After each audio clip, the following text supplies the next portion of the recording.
Warner Brothers' Minecraft movie versus Disney's Snow White, which in theory should be quite a battle, but it's not even a fair fight. And it's pretty hysterical actually to watch.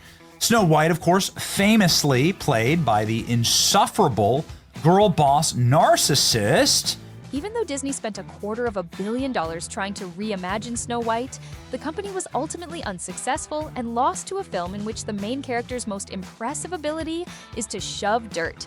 Rachel Zegler came in swinging at the original tale as if it owed her money, and now she is watching Minecraft Farm winning box office prize money like it's diamond ore. In this day and age, this is not merely a failure. Rather, it is a cultural meltdown with popcorn.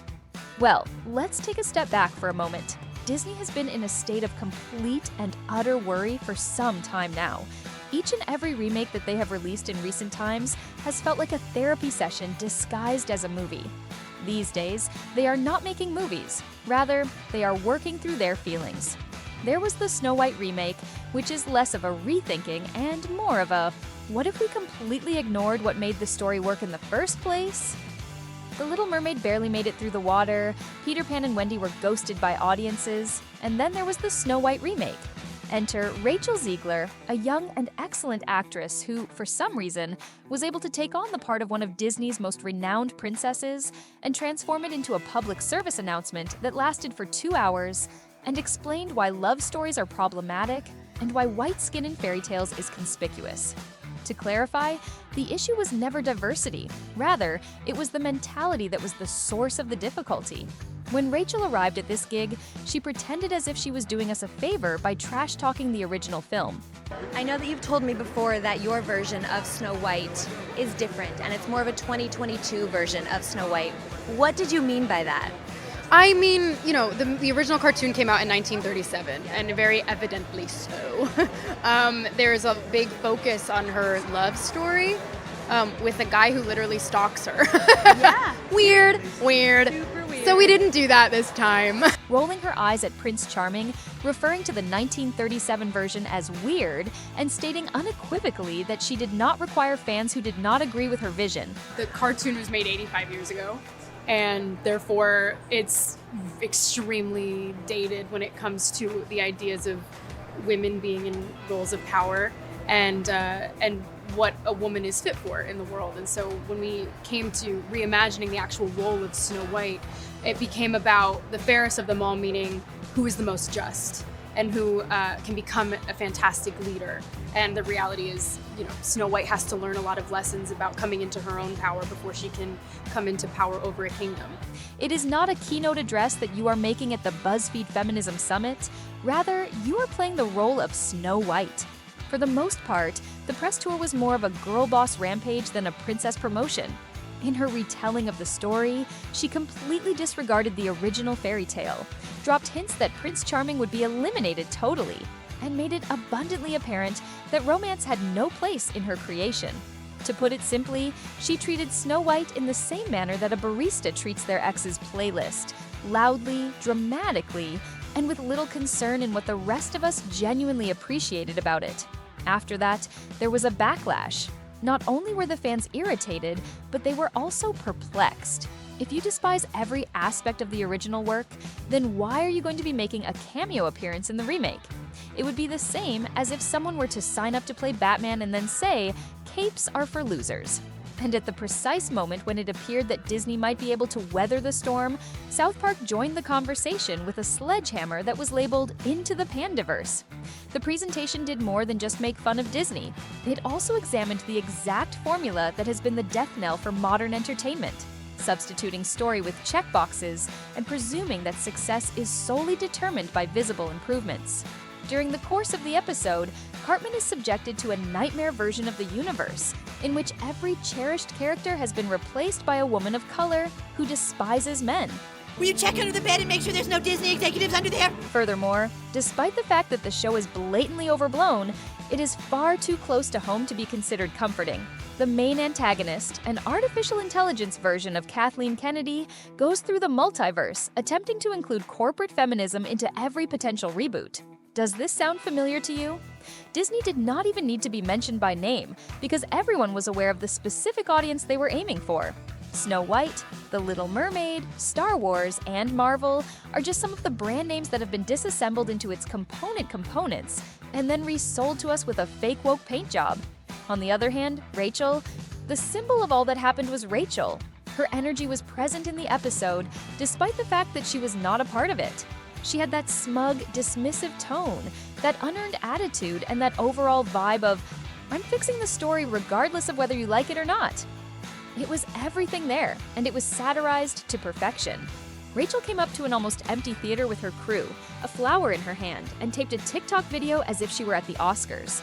This occurred just as you considered the possibility that she may be quiet and keep a low profile. Please? For which movie? You could have purchased 20 of them, and there would have been enough room for a yoga session to take place inside. Instead of being a look how iconic I am moment, what was supposed to be a cringe masterpiece turned out to be the opposite. The individual working the ticket counter was completely clueless about the film that they were about to see. Observing someone organize a surprise party for themselves and neglect to invite anyone else was like watching someone do it.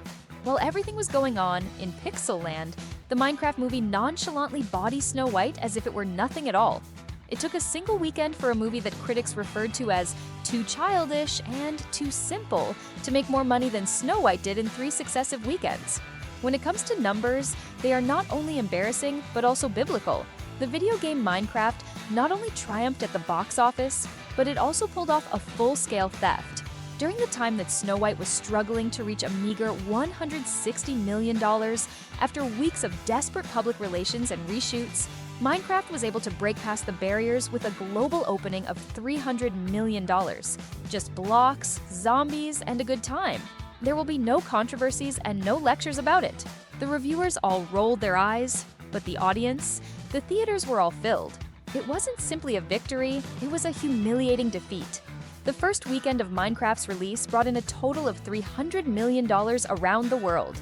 Despite having a marketing expenditure that could have fed a small country, Snow White only managed to make a meager $160 million after being in theaters for a few weeks.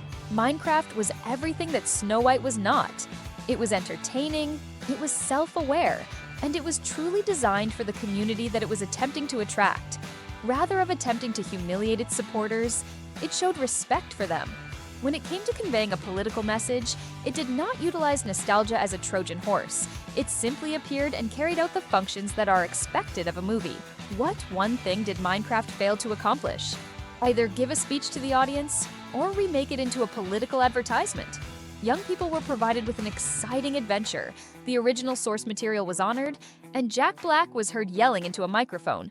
That was all that was required of it, and now it is out here, stomping on Disney's fantasies like a creeper who has nothing to lose.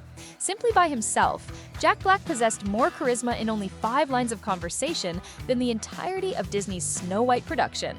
With teenagers dressed in suits, children yelling, and parents really laughing, the cinemas were buzzing with excitement.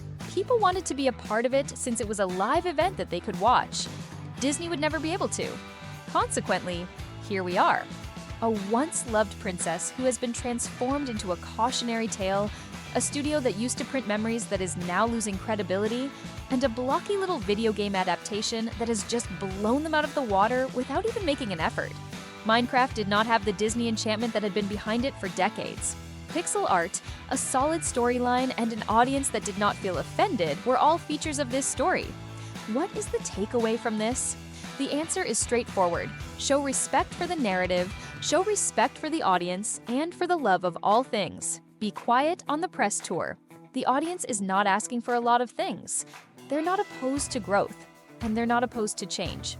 To put it simply, they do not want to be treated in a condescending manner by someone who acts as if she is too hip to enjoy the movie that she is marketing. It is possible that Snow White would have been a billion-dollar smash if Disney had remained loyal to the story, made a few intelligent modifications to it, and given the lead role to someone who could have truly liked the original material. The alternative was that they provided us with a self-righteous remake that was full with lecture energy, and now they are the punchline of every meme post on X.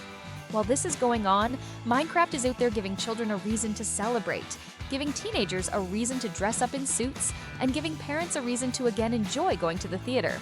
This demonstrates something that Hollywood badly needed to come to terms with. Audiences do not want propaganda, rather, they want to have fun. Also, if you provide them with that, they will come to you.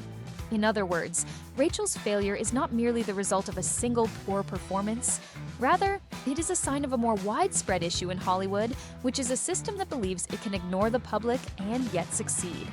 In any case, please share your thoughts with me in the comments section.